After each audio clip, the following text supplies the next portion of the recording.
Welcome, viewers and listeners, to the Health Revolution, the program that shows you how to have a life of vibrant well-being.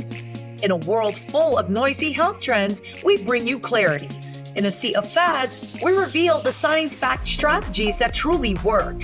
We explore physical strength, emotional resilience, and mental mastery. These are the keys to an enriched life. Join us for inspiring interviews with champions who conquered life's health challenges, fueling your journey. Are you ready to unlock your potential? To live with vitality and purpose? Then join the Health Revolution. I'm your host, Adriana Morrison, health and fitness expert, speaker, and a mom who understands. Let's embark on this transformative quest. Together, we're about to change the game, starting now. The information provided in this show is intended for educational and entertainment purposes only. Viewers should use their own discretion and consult with a healthcare professional for personalized guidance and recommendations. Welcome, everybody, to the Health Revolution. I'm your host, Adriana Morrison, and we are thrilled that you are joining us today. No matter which way you're tuning into us, please do not forget to hit the subscribe button. We want to stay connected to you. Also, at the bottom of your screen, you will find a tab that references show notes. Make sure that you have access to that because there's some incredible information based on our conversation today that you're going to want to reference. Speaking of today's conversation, I'm excited about it because, of course, you know, our show is all things health and wellness, not just the physical piece, but the emotional and then the mental mastery that goes along with the journey. And along the ways, there are oftentimes angles and approaches to what it means to have a healthy lifestyle that sometimes can be a little polarizing, or perhaps there's one way that's highly emphasized, but then we don't look at all of the different avenues and the options we truly have to eat better, move better, live better, and all of that. So today, we get to dive into that, and I'm excited to introduce to you my guest for today. She's amazing. First, take a look at this. Meet Clarissa Gannon, CEO of Vegan Fit for Life. After beginning her career as a personal trainer, Clarissa recognized a significant gap in resources for women wanting to adopt a vegan or plant-based lifestyle. In 2014, she launched her online platform to provide comprehensive support. Her mission is to empower women to achieve their health and fitness goals through personalized coaching and nutritional guidance. Her approach focuses on holistic well-being, offering tools and motivation to help women embrace a vibrant plant-based lifestyle and achieve lasting health transformations. Clarissa believes in the power of a plant-based diet to enhance energy, improve overall health, and promote a sustainable lifestyle. Clarissa Gannon, welcome to the show. How are you? I'm wonderful. Thank you so much for having me on today, Adriana. I'm so excited to be here. I'm glad that you're here. Let's dive into it right away. So what led you to really embrace having this lifestyle, the fact that it's plant-based, and what does it represent and why does it matter? Oh my gosh, so many questions. I'm going to do my best to answer that particular question and not take up a ton of the time that we have together today. Growing up, I grew up on a farm. And so we were very living off of the grid. We had farm animals, we grew our own food. But during that time of growing up, I was plagued by a lot of digestion issues. And so at some point in my teens, I decided that I would stop eating meat. Along with that whole reason for stopping eating meat, I was like, maybe that would help with my stomach aches. But I was truly sitting at the dinner table one day and I looked at the chicken leg I was eating and I looked at my leg and I looked at the chicken leg and I looked at my leg and I had this revelation that I was kind of like eating, someone's leg. And it completely grossed me out. So I decided that I would stop eating meat. I would hope for the best and see what it did digestion wise. And it did help a lot. Like I went from being struggling with a lot of constipation, a lot of nausea, a lot of bloating, and that went away with choosing to eliminate meat from my diet. So, fast forward through the years, I did manage to maintain eating vegetarian for a long time, up until a pregnancy. And then, I got scared by the doctors. They're like, you have to eat meat. So I went back. I got a whole bunch of digestion problems again. I had a healthy baby, went back to eating vegetarian. At that point, I decided that was the way I wanted to live, and just my body felt so much better. So I had 2 children successfully eating vegetarian. Nobody got anemia, nobody died, everything was fantastic. But then I stepped into another chapter of my life and had went through some personal things, had gotten divorced, was raising children on my own, wasn't in like the most healthiest place, even though I was eating vegetarian at that time. Then I got remarried. That whole chapter of my life is like stepping into kind of a portion of time where I just really wasn't in a good position. I wasn't in a good position. My children weren't in a good position. It wasn't a safe environment. And so enter the chapter of learning to love to exercise. We lived in a very small town and there wasn't a lot of opportunity for us. So I put in for, I'd waited tables all my life. And I put in for a job with the Border Patrol, and I put in for the most dangerous sector that was hot and active at that time. Because here's my thought process. I thought that if I did that and was willing to put myself in danger, that it would be an incentive for my husband at that time to get up and find a job and, start supporting and taking care of us. It did not. So during that 3-year process of the application, I knew that if I was going to go do this thing, I had to be strong. And I wasn't, because even though we grew up, on a farm, we were homeschooled. There was no activity. I had no gym class. There was no PT, nothing. So in fact, we recently, when I had applied, only had a gym in our town for like a year. So it was all brand new. So I started going for walks with my child on my back. So I had my 40-pound backpack and we'd walk like 5 miles a day. I started going to the gym. I worked at home to improve my pull-ups and my push-ups and all of that so I could qualify to go to training. And when the day came and they called and they were like, we have a place for you. I was like, oh my God, this is real. And so I left and I went to federal training. And at that point, all these people, in the gym environment, they're seeing me trying to get stronger. And I was a very small person. I only weighed like 108 pounds. And the instructors even were like, ma'am, nobody's going to be afraid of you. And I'm like, well, I know, but it's not a lot I could do about it. So they're like, you have to eat meat. So jump back into eating meat because I needed to gain muscle desperately. I ended up, falling in love with the gym at that point. I think if I hadn't worked on my body the way that I had, I wouldn't have been able to leave that relationship because I did. I packed myself up. I packed the kids up. We moved and we moved states away from where we were. But I think if I hadn't strengthened my body, I don't think I ever would have been strong enough internally to leave that position. So, I'm fascinated by the fact that you grew up on a farm, that it was sustainable, that obviously, that the farm provided resources, and that along the way, this was something that you've come to learn about your body, that certain things just did not click well. Was this something, what did those conversations look like as a family? Were you the only one that was struggling in your family for the digestive issues and all that you were going through, or were there other family members going through it? That's a really good question. Digestion wise, yes. But now that you mention it, I have a brother and he struggled with a skin condition like all of my life. He had it like from when he was very small up until even after I moved out of the house. And that very possibly could have gone back to nutrition.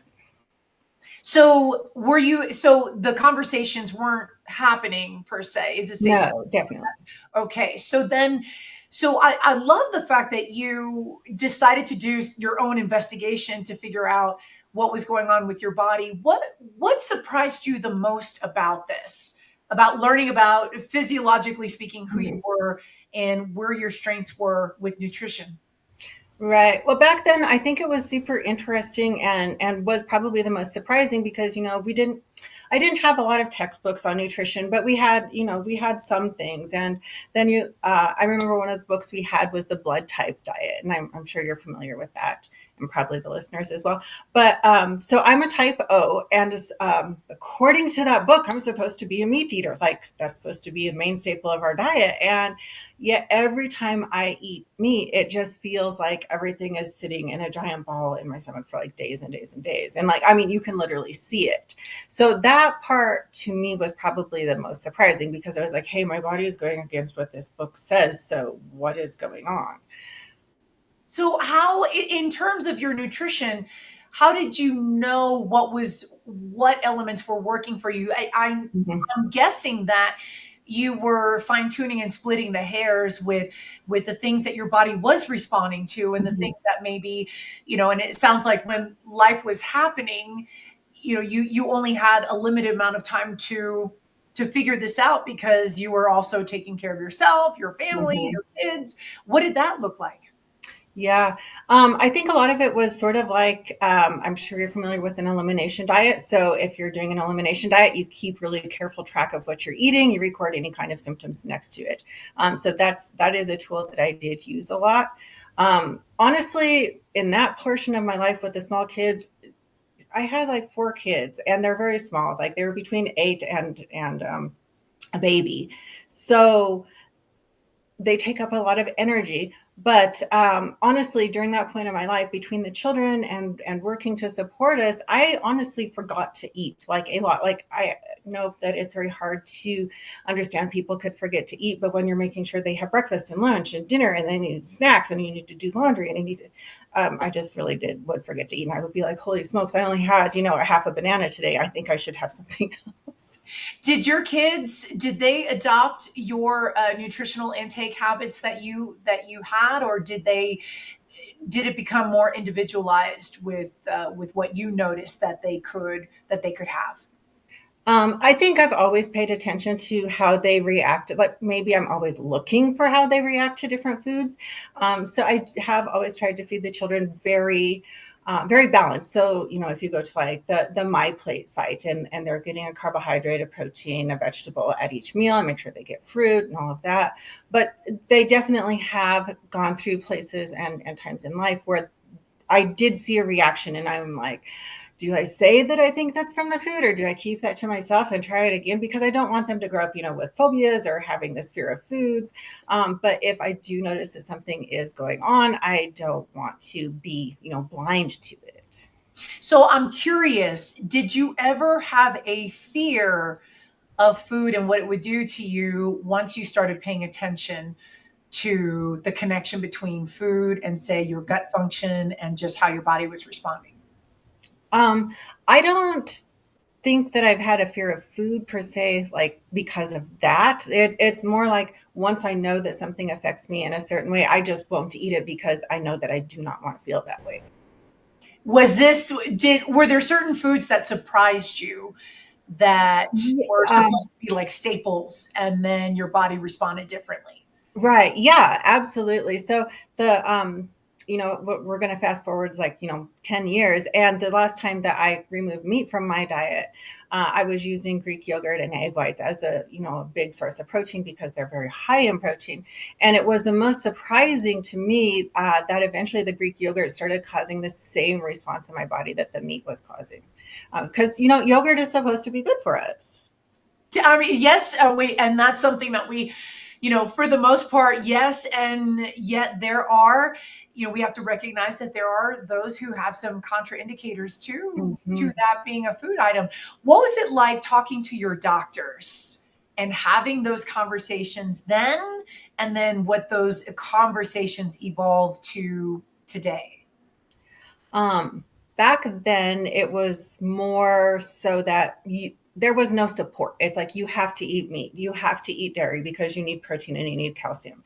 And my relationship with doctors has never been very good. I had my one child at home. We never really had a primary. I had my one child in the hospital. The rest of them were at home. And so it was just, there wasn't the support.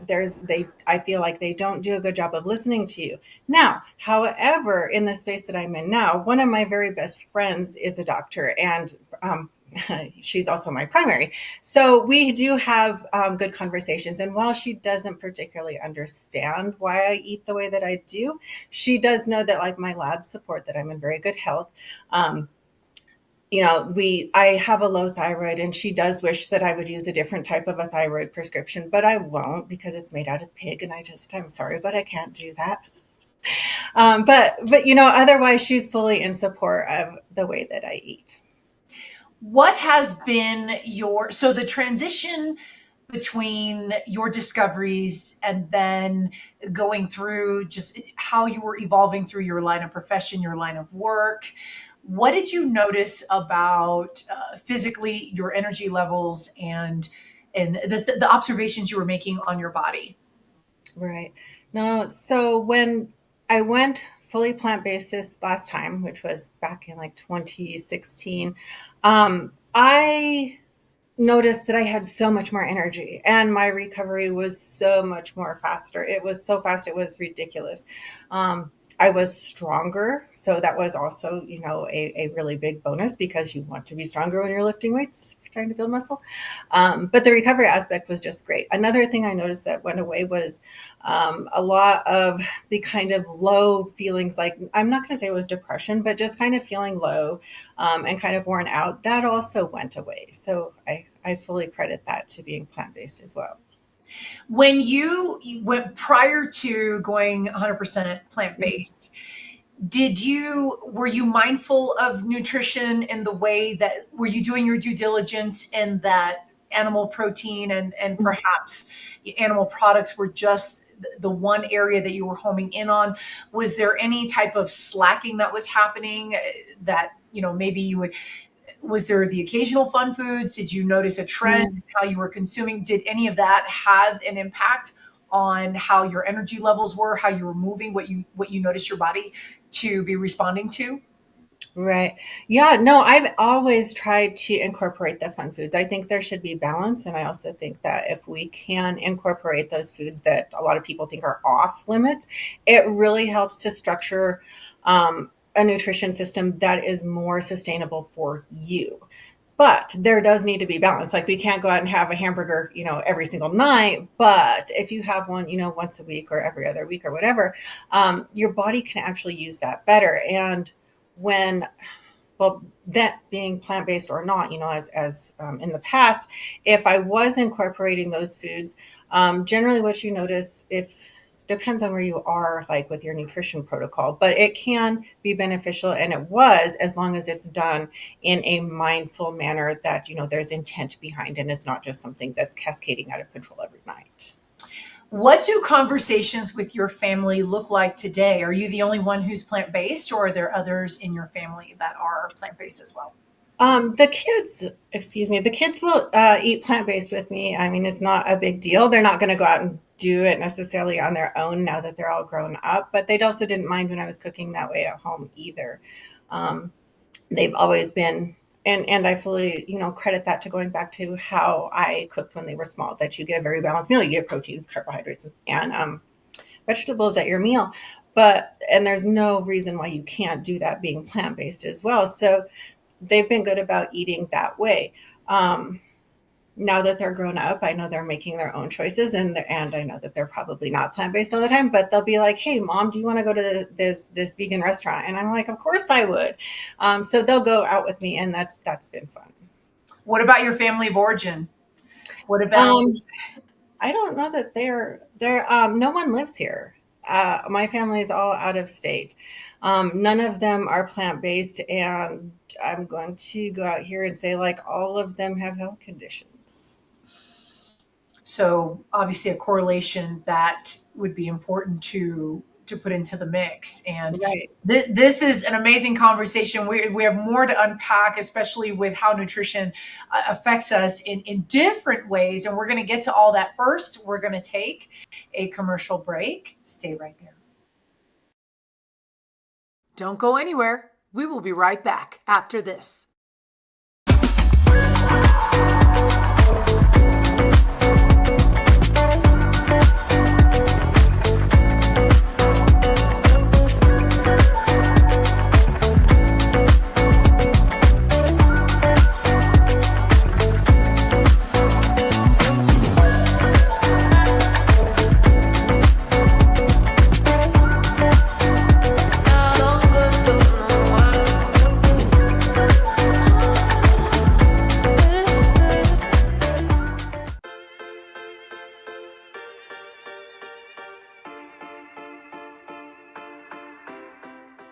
Hello, ambitious achievers. Welcome back to Fit Bites with Adriana. Today, we're exploring how improving our health can lead to a thriving professional life. So let's dive in. First up, prioritize sleep. A well-rested mind is more focused, creative, and productive. Aim for 7 to 9 hours of quality sleep to ensure you're ready to tackle the day's challenges. Next, let's talk about nutrition. Fuel your body with balanced meals that include lean proteins, whole grains, and plenty of fruits and vegetables. Eating well not only boosts energy levels, but also improves concentration and decision-making skills. Now, don't forget about hydration. Staying hydrated keeps your mind sharp and helps you stay alert throughout the day. And keep that water bottle near you at your desk and aim for at least 8 glasses a day. Now, on to exercise. Regular physical activity increases blood flow to the brain, enhancing cognitive function and reducing stress. Even a quick walk during lunch can make a big difference. And speaking of stress, managing it is key. Incorporating stress-reducing techniques like deep breathing, meditation, or yoga into your routine. A calm mind is more capable of handling work pressures. And lastly, take breaks.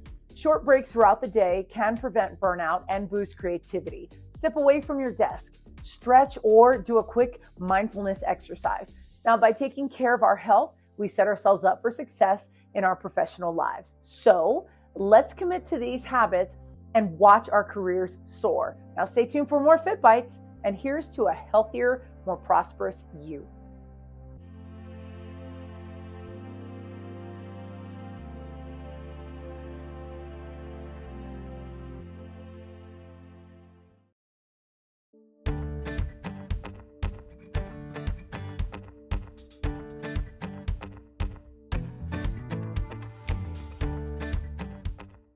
Hi, I'm Emily, and I live in Colorado with a very active lifestyle where my family and I race horses and rodeo. I'm happy to share an amazing technology that has changed my life.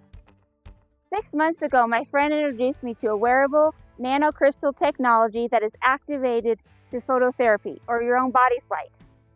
With this technology, this little patch is able to increase the copper GHK peptides in your body, which can reactivate stem cells. The beautiful thing about stem cells is that it goes in your body and fixes whatever's broken.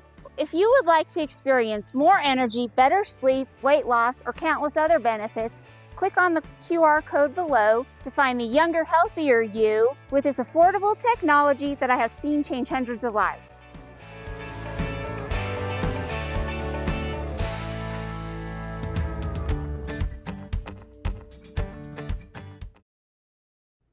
Welcome back to the Health Revolution.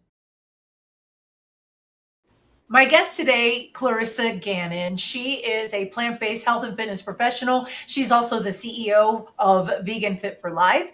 And Clarissa, before the break, we were talking about some of the observations, the discoveries along the way that you've noticed of how eating plant-based have changed your life. And I'm curious, there became a chapter of you entering the health and fitness field. What was that like? And then how did you transition to addressing this area with clients? Right. No, that's a great question. So, if we rewind and remember that I went down to training for the federal job, I was going through the training there, and my favorite part of that was our PT. Like, everybody hated it, and it was very, very hard, but I honestly loved it. And there was another aspect that I loved too. So I made it a goal to do really well and go back and be an instructor for the particular class that I was enjoying. And well, that didn't work out. So fast forward, I was like 3 days before graduation, and they failed me for firearms training. So, I built my whole life around this for the last 3 years and kind of really had to switch gears real fast. So I decided to stay in Albuquerque. And even though I didn't know anyone here, I had one friend, and she was like, you can stay with us and get on your feet. So I did that and kind of started over. But, remembering that I had fallen in love with the gym so much, of course, went to a gym here. I was approached by by the owner, and he's like, you're doing really well with your exercise. We really like the way that you work. Would you like to work for us? And so I became a personal trainer. And in doing that and being able to work with other women, I realized that what I wanted to do was be able to help other women find that inner strength and that confidence that I had found, that I had built in the gym prior to going down to the training. And so it just started to roll like that, right? So I was personal training during the days, and I waited tables at night. And anyhow, eventually was able to, several years later, be able to just train full time. And going through that, I also was, struggling with digestion again because of eating meat, because everybody said I had to build the muscle. So I realized that, I probably wasn't seeing the best results because I didn't feel good, and that it really had to go back to nutrition. So I started diving into the nutrition aspect, the whole side of everything. And in doing so, was really able to better identify some of those things that were going on with me. And if I knew they were going on with me, they had to be going on with these other women that I was working with. So I really started to try be able to gain enough knowledge to be able not only to help myself, but to give them the help and the support that they needed as well. So how do you broach the subject with those who are staunch supporters of having a carnivore based eating style, that they truly believe it, or maybe they've not come across any indicators that there's any overt problems going on? What's your way of tackling it if you're noticing that there's a legitimate concern to unpack? Right.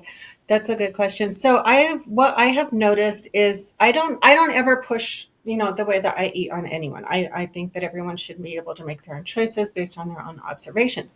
But what has happened in the past, and does still happen right now, is that women will want to work with us, and they'll be like, oh, I'm not vegan.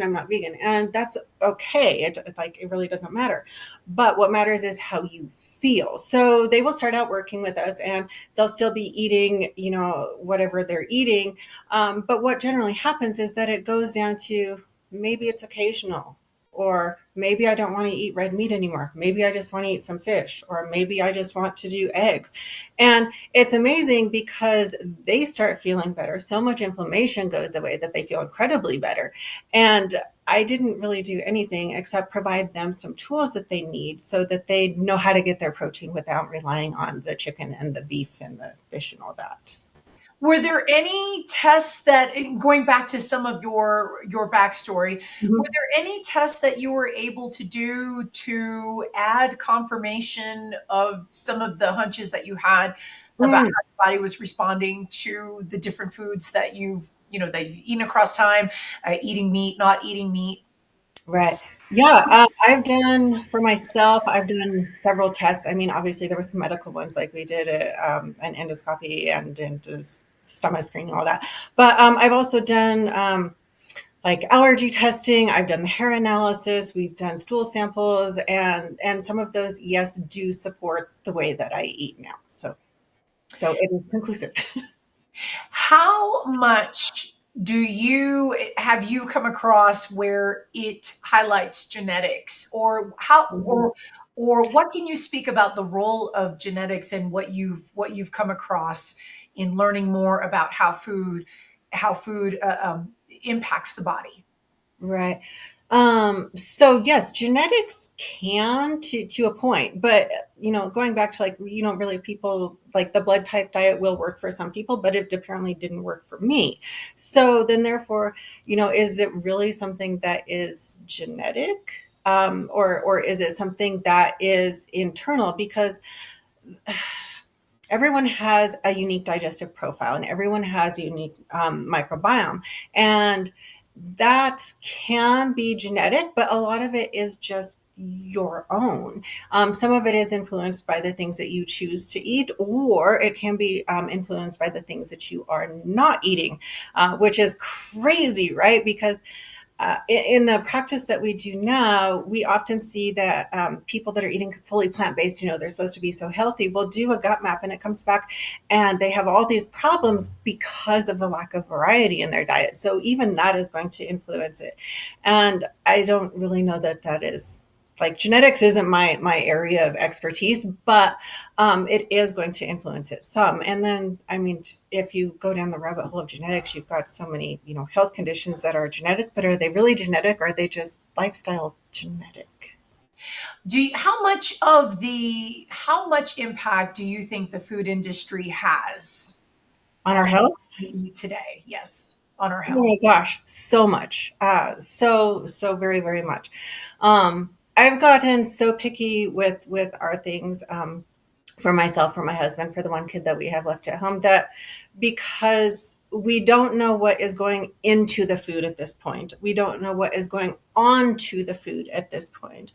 There's no studies that show any of it is like, are we supposed to eat Roundup? I don't really think so. So why is it in our food? I don't know, but I think that's probably not a good thing. So we should probably avoid that. But I think that if we can, eat things that are labeled that they're not genetically modified, things that are labeled that they're organic. Go to the farmer's market. That's what I do in the summer. I think that you're just getting much better quality food if we're eating things, that are that and not just, the commercial things available on most of the grocery store shelves. What do you say to anyone, whether clients or just in just everyday conversation, that they believe the organic, or they believe that eating whole foods is just way too expensive? What do you say to the person that tells you that? Well, it is expensive, but if, I don't develop diabetes or high cholesterol or inflammatory disease because I'm not eating those things, then therefore it's cheaper because I'm not going to have those doctor bills.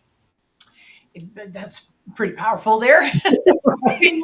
Can you share a success story of someone that you've worked with, a woman that you've worked with that maybe had some incredible health complications and she was able to turn things around? Yes, we have hundreds of them. Sure. So, yeah, recently, actually, we just have had a lady that recently graduated our program. Her name is Rachel, and she came in and she had PCOS, endometriosis, high blood pressure, and something else I can't remember. But we worked through the program, and she did so good at following the steps. So we assessed with labs to see where hormones were. We assessed the gut to see what was going on there. It ended up celiac. She also had celiac, and so we just really worked on gut function for like a good 4 or 5 months, and she then we worked on balancing out hormones. We got, to where things were regular and feeling really good. She wasn't having all those symptoms anymore. And by the end of the program, she not only did not have one single digestive problem anymore, like no gas, no bloating, no constipation, no diarrhea, none of that, no acid reflux. She was, her cycle was normal again. She felt good. She was sleeping, and she lost 65 pounds. And we never ever once did hours of cardio. She barely got her workouts in because she has 2 kids under 3. So it was just all nutrition. Have you had intense debates with those who are really embracing the carnivore approach or animal products? And what has it been like? What have you noticed that are some myths that you find that you're debunking when it comes to just highlighting what plant-based can do for someone? Right. I think the whole myth thing, I honestly, Adriana, I don't do much debating. I have like horrible PTSD. So like that just to me is like a horrible argument. But yes, in having conversations with people, there is, I think, a preconceived idea that when you're plant-based, you're not getting enough protein, you're not getting enough vitamin D. What else? Oh, the B12. Those are like generally the three top things. And if you just are being aware of what you're eating, I always like to tell everyone, it goes back to being responsible for your own nutrition. And if you learn what you're eating and why you're eating it, you are never going to have a problem with any of those three things because you're going to get what your body needs. But you can't do that if you're being irresponsible. That's true. That is true. What would you tell the person who lives in an area where the access to a variety of food choices is just not there? Maybe someone who lives in a rural area that you're just limited by what's available, and that maybe there's just not a whole lot of choices. What in that scenario, what are your favorite go-to practices to address that and let that not be a problem? Amazon. Okay. I mean, yeah, that's Amazon Yeah. delivers. Yeah. There's Everywhere. so many good products on Amazon, and a lot of the plant-based proteins, you can get them dehydrated. So then they're shelf stable, they can be shipped. So that is a really good tool that I love for most of our clients. In terms of taste buds, what are some of your favorite ways that you like to address foods that perhaps strengthens the relationship between like taste buds and like enjoying your food, but then knowing that the nourishment is there and that you're taking proactive steps to nourish the body? That's a horrible question for me because I'm a bodybuilder and I don't care. And that's really actually where I have often a disconnect with my clients because like if I'm low on something, you put in some carbohydrate or you put some protein or you put something that you know is going to help you hit your macros. And I don't really care. I mean, half the time I eat my food cold. So Um, for me personally, one of the things though that I do that makes like a dish taste better is you can generally add avocado to it, and to me that's just amazing. And then I know too that we're getting in healthy fats. You're getting in a little bit of fiber, some phytonutrients. So that's probably like my favorite thing. You brought up an area that, of course, I do also have experience in. I had a chapter in my life where I was a figure competitor, Yeah. and there are more oftentimes than not people who like to compete in competitions. I know that there's not an age limit. We have masters divisions for all different types of bodybuilding events, figure events, things like that. What are some of the challenges that you've seen with establishing and maintaining a plant-based food intake approach and checking off all the boxes for preparing for bodybuilding or a show where you have those conditions that you're trying to meet? Right.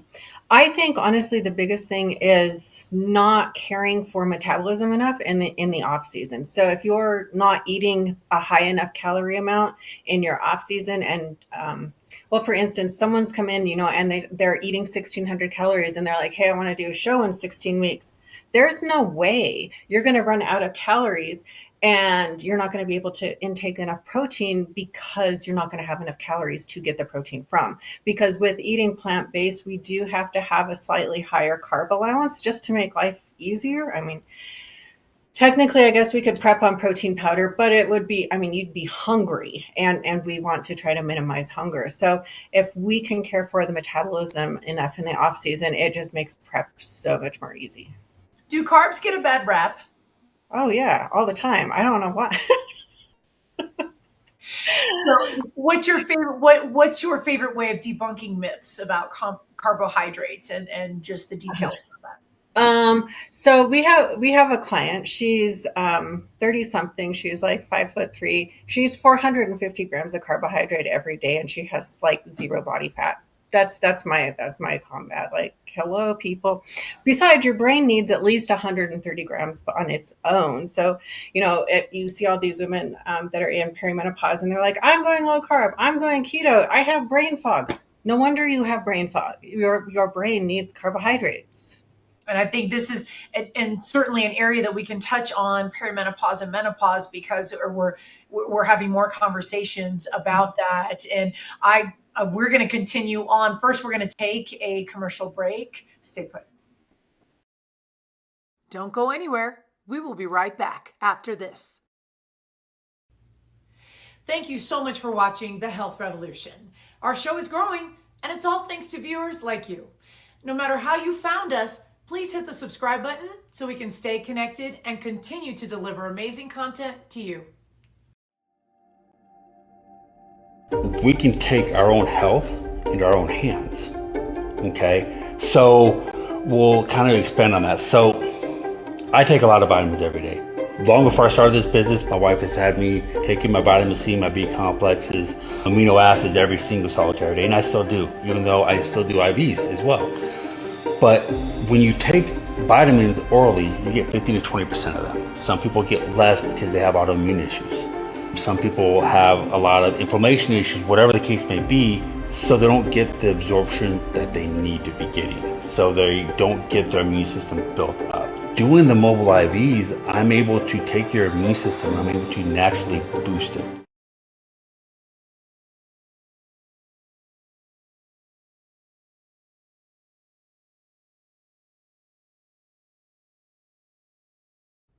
Welcome back to The Health Revolution.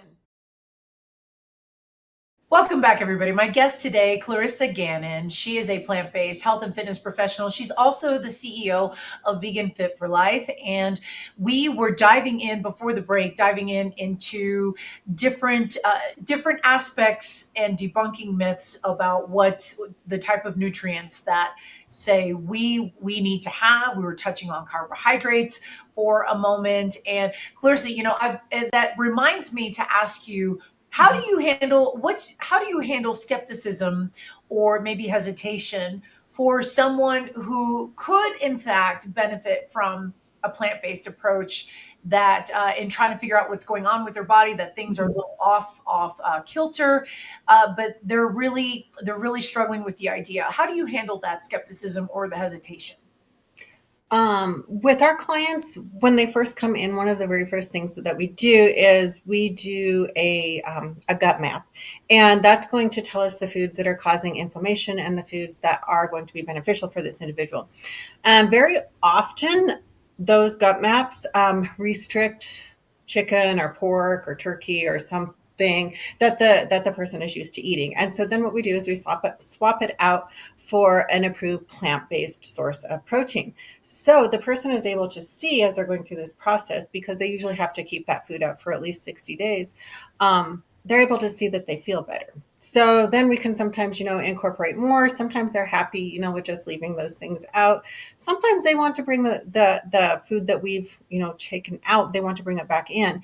And that's really up to the individual. More often than not, though, Adriana, I've seen that the foods that we take out like that, like one lady, beef was a hot item for her and she wasn't supposed to have it. And even after we worked together for, I think she did 6 or 8 months, she didn't want to put it back in. She said she felt so much better without it. And I'm happy just doing that. That's still an impact and that's still doing something. So there's a level of meeting a client that you're working with halfway, or trying to figure out a compromise that maybe there's that level of emotional attachment that, what am I giving up? And that they're placing value on, say, those food items that you both are working on to see if it needs to go.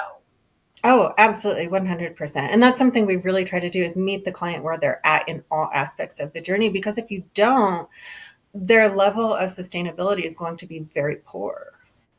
Talk a little bit about the programs that you have, and I want to just kind of highlight on that. Say more about working with those right there. The exponential reach that you have. How do you work with clients in general? Yeah, no, that's a good question. So we have our core program. It's called the restorative program. Generally, it takes about 12 months to get through it because we're not just giving you an exercise program. We're not just giving you a meal plan. We actually do some testing to see what's going on inside the body with blood labs, with a gut map. And then we map out a specific protocol for that individual. So what one person is doing is not necessarily what another person is going to do because everyone's at a different place. But what we found is that by addressing these things at their root cause, we're able to rebalance the hormones. We can rebuild the metabolism quite quickly. And that allows women to not only feel better and bring back that vitality that's missing, it's allows them to be able to then enter a space of losing, like going on a diet, and the diet actually works this time. So they're not starving. We don't have to implement a lot of cardio. We don't ever work out 5 and 6 days a week. We can do things at a much more gentle level because we've restored that foundational balance to the body. And then as the exit piece, we always take about a month or two at the end to ensure that the client is in a good space, that what they're doing is 100% sustainable. That way they have the tools to sustain things. Because the last thing that we ever want for our clients is for them to go off and need to find someone else 6 months from now because they weren't able to maintain what they accomplished. Now, is it just locally? Do you have that reach beyond? What if there are those who are watching that are really interested in how customized this is? What's your approach to those who are out of town? We work 100% online. We have clients all over the United States. We have clients out of the country. Okay, so that's just to clarify. It doesn't. Geography is not an issue. Not an issue. Nope. Okay. And tell me, do you approach clients with how to best align with their, in terms of family members, how to have conversations with those in their inner circle that maybe are struggling to support them or just stay connected, and that their approach is a little different than what their inner circle is doing? Right. No, that's a good point. Sometimes they're able to have those conversations. What I generally recommend is the people that are closest to you want you to feel good, right? And so if you have this conversation with them where you simply put it on the table and you're like, hey, I'm doing this because I want to feel better. Can you support me? Or how can you support me? Then it's all on the table and you both know. Sometimes it takes a while for the other person, the other party to really understand that what you're doing this time is different. Like it's not a quick fix, and it's something that's probably going to change, a little bit of how your day-to-day life functions. But it usually ends up being a good conversation when they do have it. What's been a surprising outcome with your approach to working with the clients that you have? I think that surprising, I don't know that anything's been surprising. I mean, everything works like it's supposed to. I just really feel so much. We put the gut testing in and we put the blood testing in back in 21. Like we weren't doing that before 2021. And when we did that, the whole thing just felt so much more in alignment with being able to actually help people, because now you have that foundational knowledge and you know exactly what to do. So you're not just throwing things blindly. You're not going, let's do this elimination diet. Let's do this thing for leaky gut. Because you don't know, we know. So we're able to help, and it just feels so much better. And we're going to take a quick commercial break. Stay right there. Don't go anywhere. We will be right back after this.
Welcome back to the Health Revolution.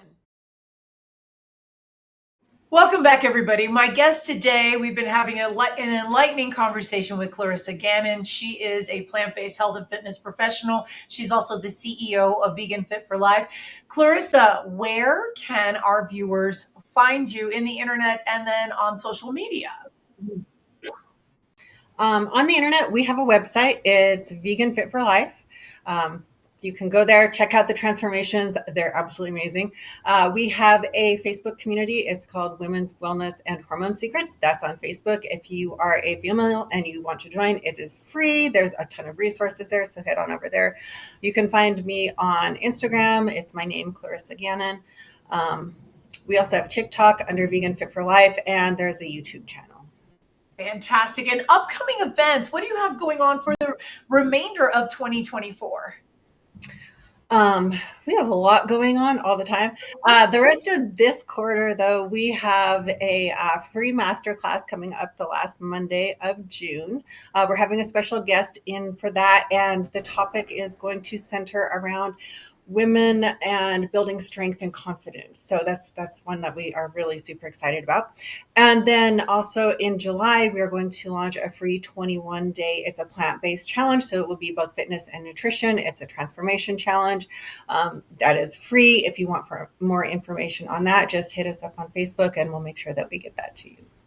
And then I'm assuming that, say, if viewers catch the replay of our talk together, do you have some other events that are finalizing and coming up for the remainder of the calendar year for 2024? Anything that's coming on the horizon that we would be important to know about? For 24, I know we'll do another challenge. It'll be in October for back to school. And then in December, we do always a 12 days of Christmas, and it's done only in our community. So if you want to be a part of that or attend that, it's done inside that Facebook community, Women's Wellness and Hormone Secrets. And that is really cool. We bring in different vendors. There's specials for each of the 12 days of Christmas. You can do a little Christmas shopping, but that's something that's always really fun. And again, it's done online, so everyone around the whole world can attend. And then one final question I wanted to ask you, what would you say to the viewer who is thinking about this, but isn't sure where to start, that, maybe it might be something I need to explore, but I just don't know if I have all the hints and the green light to go ahead. What would you say to them watching today? I would say that we should have a conversation. I do conversations with people all the time. You can call them discovery calls, you can call them consultation calls, whatever makes you feel most comfortable. But I think that often having a conversation with someone can allow you to dive in and, maybe see things in a little bit different light than you're currently seeing them. It could possibly help you to identify some areas that you could work on even on your own. But getting that clarity, I think, is super, super important. And that's something I do. I don't charge for those.